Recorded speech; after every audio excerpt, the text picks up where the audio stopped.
This is Nick with Build Brothers Roofing at 17640 Corte Potosi out here in Rancho Bernardo. Starting my digital inspection.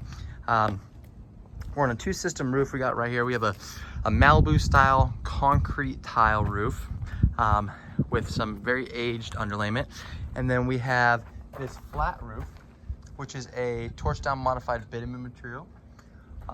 That is starting to come apart as well. So I want to point out a few things. Obviously we've had some repairs. I'm going to start on the flat roof. So repairs here, repairs there. I want to show just how loose this product is, number one, but I also want to point out the amount of ponding that we have on this roof. So you can see areas like this where all these granules start to accumulate, right? And what happens is, as it rains and the oils on this material start to evaporate, every time it rains, the granules start to deplete from the material and they end up ponding right where all the water sits, because that water brings it to that area.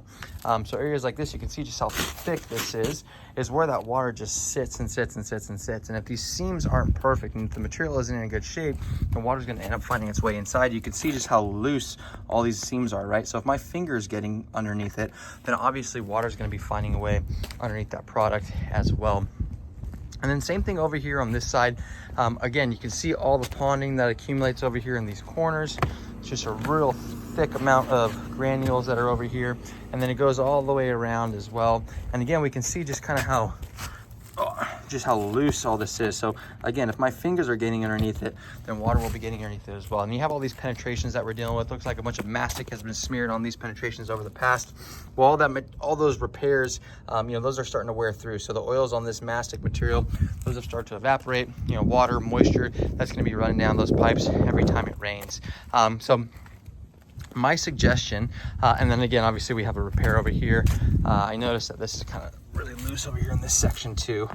So again, my suggestion for this flat portion of the roof is to redo this section with a TPO roofing material. Now the TPO roofing material, it's more of a commercial grade product. It was essentially brought on almost like a pool liner. But what it does is when it's installed, it turns this entire roof plane into one singular membrane, which makes it extremely waterproof. The other thing that it does is it's highly reflective. So we'll go with a white roofing material over here because nobody can see this roof. We want to reflect as much sunlight as we can. And it's going to immensely cool down this section of the house. More than likely, this section of the house underneath this roof is probably the hottest part of the home. And so this is going to really, really help cool down the home. Okay, now moving to the slope sections, I pulled a couple tiles just to show the homeowner what the condition of the underlayment is in. So you can see how much water, all these water marks that have been coming down this area. You can see how rusty all these nails are. This is the original roof. This is probably a layer of UDL 30 underlayment. It's extremely thin. It's very smooth. New fresh underlayment is going to be very thick, very coarse, very gritty, granular to the touch. This is none of those. And then I pulled a couple over here, again, just to show the homeowner what we're dealing with. And again, more watermarks on this section. You can see just how worn out this underlayment is, how smooth it is, how rusty these nails are. And then down here, you can see it's literally just kind of crumbling in my fingertips. And so when the material gets to this point, it's a telltale sign that the product has gone well past its life expectancy. This is a 40-year-old roof. These roofs typically will last, the underlayment's gonna last 25 years or so. The nice thing with this tile though is this tile's in good shape. So if the homeowner wants to reuse this tile, more than happy to do so. We call that a lift and reset. We'll basically lift all these tiles up. We will install new underlayment. We'll go 2 layers of UDL 40 underlayment. So we'll double up the layer of underlayment on this roof and give it a thicker underlayment as well. And then we go ahead and reinstall the tiles right back on top of it.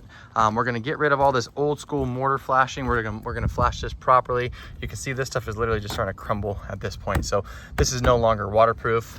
So we're gonna redo all the flashings around there, redo all the mortar caps, make sure all that is ready to go. Get rid of that satellite dish if they are no longer using it. And then at that point, this will be a brand new roof. So again, my professional opinion, we're gonna go TPO on this roof. We're gonna go either a lift and reset, or the homeowner can obviously go with a new tile roof. It's completely up to them on the sloped roofs. That's it for my inspection.